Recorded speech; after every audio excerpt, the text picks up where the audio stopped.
Welcome back to the channel and welcome back to the Final Fantasy Tactics playthrough series. It is great to be here and I hope you're doing well today, folks. I hope you're also ready for the end of Chapter 3. That's right, we are going into the final battle of Chapter 3 here. We're obviously in Riovanes Castle. It is a 3-battle gauntlet and we are on Battle 3 of 3. So there's not really much to review as far as, our team goes here. So we're actually just gonna, just hop right on in. So while we're hopping in here, folks, if you are enjoying the Final Fantasy Tactics playthrough series, consider becoming a subscriber, right? Follow along with the series, become a subscriber. I'm releasing these episodes regularly, so don't miss an upload, and you can do that, of course, by subscribing. Please also consider giving the video a like if you think I'm doing a good job. Really appreciate it. So thanks a lot. Let's set our formation here. We do only get 4 units. It'll be all right. Let's go with something a little like that. Golden, you're on the bench for now. And let's see, where does Battle 3 take us? Well, it takes us to the rooftops of Riovanes Castle. I suppose, if there's a ravenous monster, shredding everybody up inside the castle, maybe the safest place is the roof. But what's going on the roof?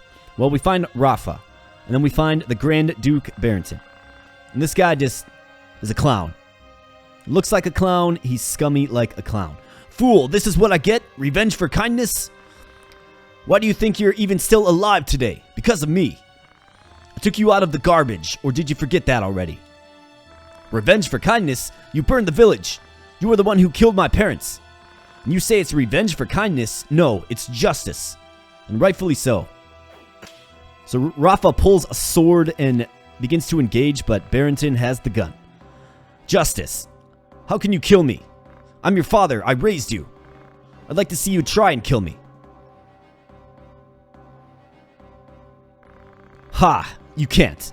Do you know why? Because your body recalls the terror. Don't worry, that terror will gradually subside. Ha ha! Yeah, so this guy's a true scumbag. Just pure scum. Malak. So Malak overhears them talking. Is that true? And if you remember, Malak was the one that kind of vouched for him, that said, hey, we gotta trust him, we gotta go along with them, But Malak is obviously having second thoughts here. Is what you said true? You're turning on me, too? You're both ingrates. I'll kill you. Stop it, Rafa. So Barrington does fire, and Malak is on the receiving end of it and falls. Malak, are you alright? And here comes Ramza. Rafa, Malak. So, you're Ramza. Don't move. Rafa, if you want to help Malak, bring the stone here. Malak should have it. Find it. So Rafa finds another holy stone. That's right. Bring it to me. Hurry. However, we have somebody approaching from behind the Grand Duke here. And it's a cool-looking assassin lady. Gah! Jess throws him over her head, one hand off the roof. Goodbye, the scumbag that is the Grand Duke. You won't be missed. Man's voice. Can you hand me the stone?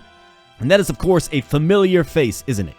We've seen him in a few cutscenes. We also rescued him in Chapter 1. And that is, of course, the Marquis Elmdor, right? Why are you here? Marquise Elmdor, I should say. No, give it to me. And I personally love Marquise Elmdor's portrait. Reminds me a lot of Sephiroth from Final Fantasy VII. Rafa, watch out. They are not human. So you're Ramza, the heretic. I never really thank you for doing me this favor. Thank you. I don't want to have to get rough like Vormov did. Please understand. Now, hand me the stone and I'll ask Vormov to return your sister. Where is Alma? Bring her back. Didn't you hear me? Give me the stone first. No, I won't. Are you abandoning her? I thought you came here to save her, knowing there'd be danger. Very well, I didn't want to get rough, but... Celia, lead, go ahead. That girl has the stone. Get it back. So now we engage in a fight with Marquise Elmdor and his 2 assassins.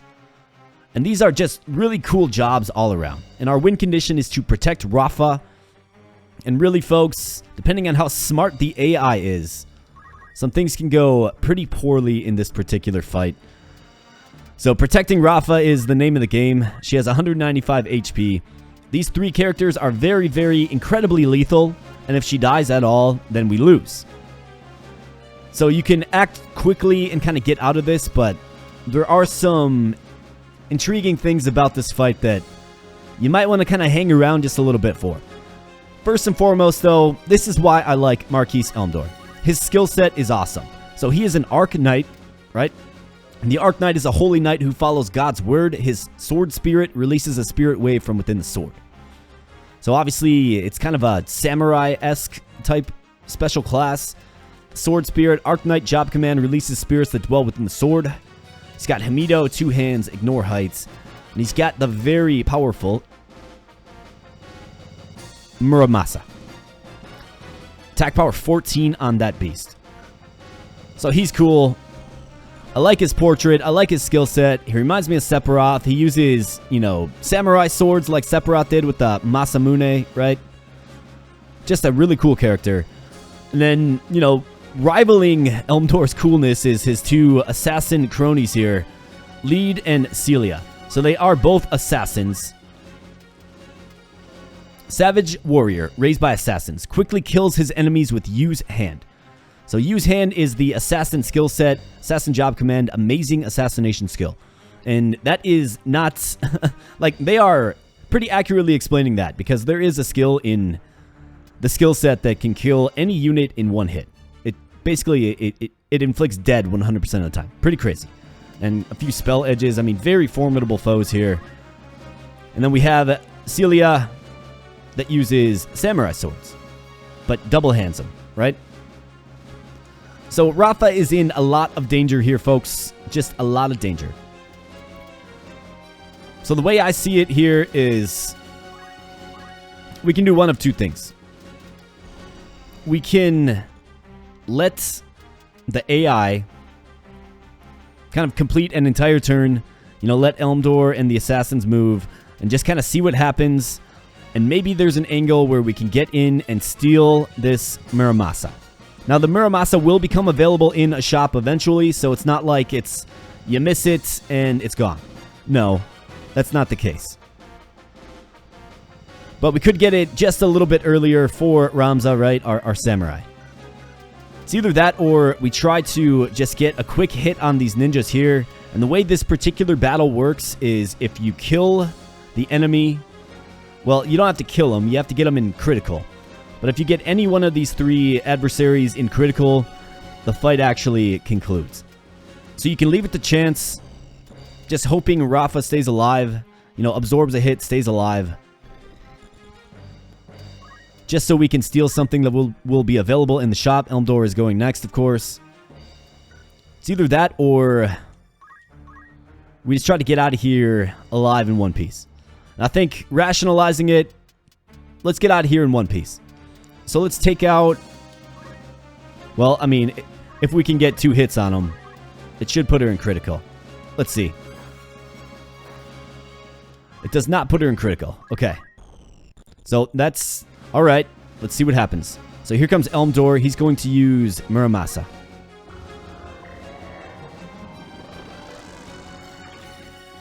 $90 damage to Rafa. Okay, so Rafa is still kind of hanging in there just a little bit. So we have the priest here. We definitely want to...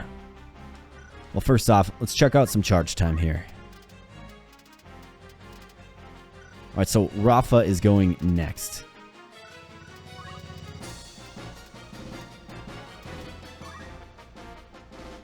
Alright, so Roxy... let's see.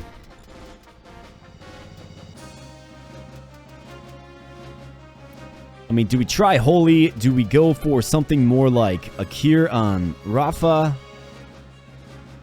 Is that even worth it? You know what I'm saying? Mimic Daravan. Is that going to hit? Doesn't hit Elmdor, but would it hit his assassin cronies? I think luring the attack of the assassins is probably the most important thing to do here. So what I will do is I will cast a cure spell on Rafa. And hopefully she moves right on up. But she actually gets a hit off and puts the assassin in critical. And folks, this is going to win us the match.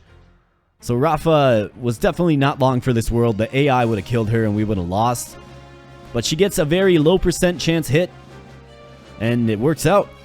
So Elmdor, his parting words are, I see why Quecklane and Ivalice were beaten. Celia, lead, retreat.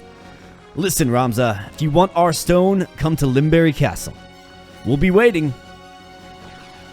And Elmdor is gone. And so are his 2 assassins.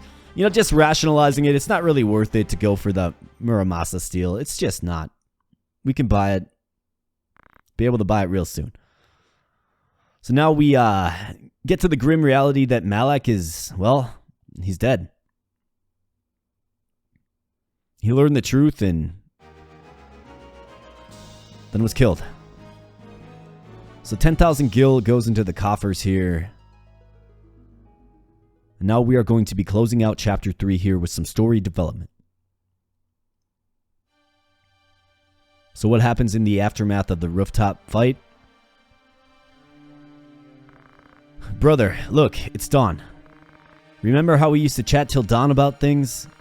I wanted to travel with you. We were going to go to Galthana's hometown after the war. Remember? Brother, say something.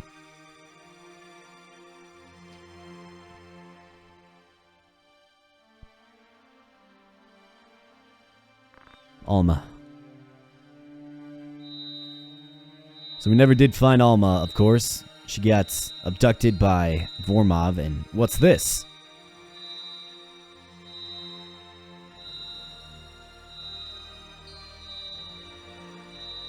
It's responding to Rafa's spirit. It grieves Malak's death. Weegraf's despair and resentment summon Ivalice. Then, you too grieve his death. Thank you. No, Rafa, it's...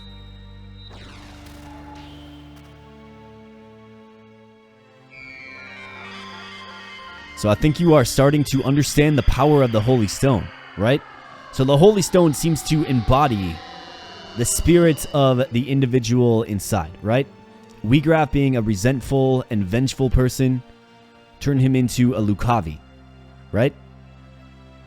The Cardinal, the same kind of thing. But Rafa is certainly more pure, and the stone responds in an opposite manner. What? Ugh. Malak. Brother, Malak! Rafa, where am I? What happened? Brother, I'm so glad. That hurts, Rafa. Ha ha ha. So the stone has the power to bring the dead back to life, actually, as well. So really, really interesting stuff here. So I think we're getting an idea of some of the carriers of the stone, if they have malintentions or not. So this is Malak. Somebody called me. I don't know. I've never heard that voice.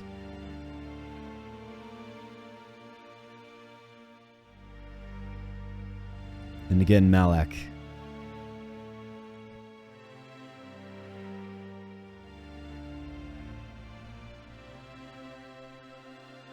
The voice said, return to the ones with the right mind.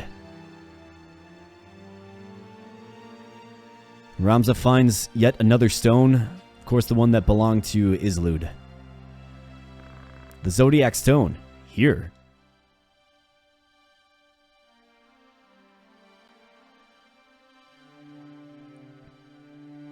And this is Ramza's consciousness. I didn't think the god made holy stones, but more evil. Well, Lucavi made them to land in this world.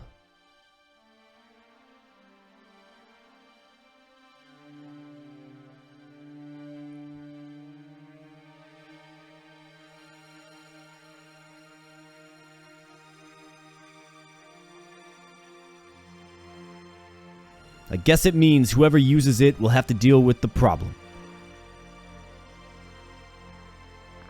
Alma.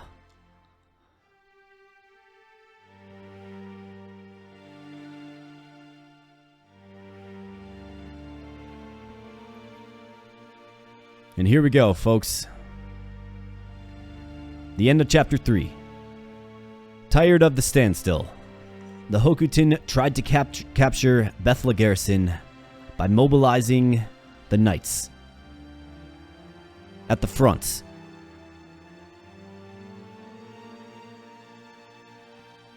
I'm gonna guess that didn't go so well. So now we get the option of actually recruiting Rafa. So we will do so. And Malak as well. So these are two characters that you can actually use in battle now, if you like. You can use their unique skill set. I've already kind of given you my opinion on how I feel about their skill set. But it's cool that at least this game hooks you up with, you know, unique job classes. And that is the end of chapter 3. So I think what I can do is we can proceed into chapter 4 here. So let's get the story out of the way here. Malik, the corpses were crushed by something real powerful. Was your sister one of them? No, she wasn't. She was in this castle, probably gone now. Only 3 shrine knights were here, no one else. I killed the one who turned into Lukavi. The other one, Islud, was dead also. That means the third one took my sister away. Maybe they went back to the main church at Murand. They're following the high priest's orders, right? Then the knight who took your sister must have gone to Murand. You think so? I doubt the high priest knows the stone's secret. Wiegraf didn't know the secret until he contracted Ivalice.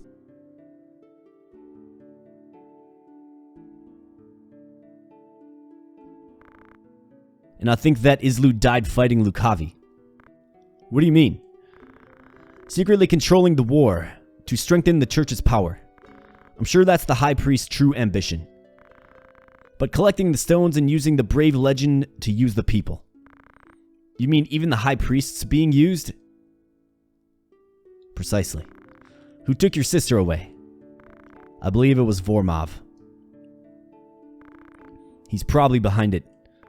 What are you going to do? I'm going to see Delita in Zeltenia. The one who replaced Baron Grims as the leader of the Black Sheep Knights? Delita's being controlled by the church and the Shrine Knights. Does Delita know the truth about Vormov? Because remember, Delita was intertwined with Vormov, right? If you recall a few episodes ago. And chapter 4 dawns here, folks, and it's promptly called Somebody to Love. And chapter 4 is the final chapter in Final Fantasy Tactics here. But like I said, there is a lot to do, a lot of side stuff to do, a lot of extra stuff to do. So we get a little sneak peek into Zeltenia Castle here.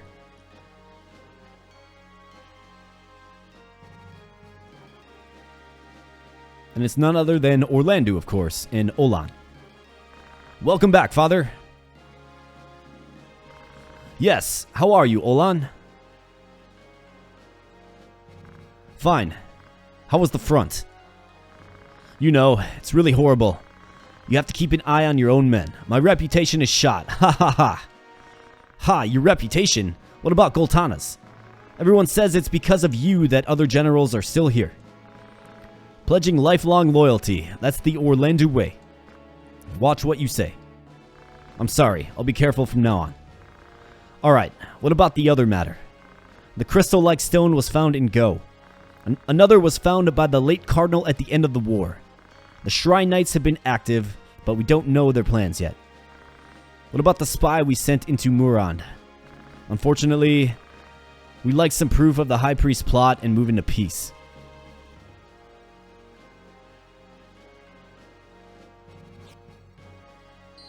So it looks like Orlando has his own holy stone there. They'll find out sooner or later. Then there will be real war. So I think he's alluding to Goltana and Larg finding out about the power of the Holy Stone, right? And the church's overall plot. It gets a little convoluted, but I think that's what he's alluding to here. So chapter 4 dawns here, folks, and we have a string of 4 story battles here. Dagula Pass, we have Bervenia, Free City, we have Fineth River, and we have Zeltenia Castle. So obviously Zeltenia Castle is the target here, but we can actually begin to initiate side quests now. And I think we can begin the next episode in the playthrough series here by, let's do a side quest, right? Now I have to figure out personally kind of how that all works, the sequencing of things. Maybe I'll do multiple parts because it does involve kind of traveling across the map, right, to some locations, which obviously creates an increased likelihood of story battles, things of the like. So I'll try to cut as much of that out as possible. Gonna have to strategize a little bit about the best way to do it, but that's the plan.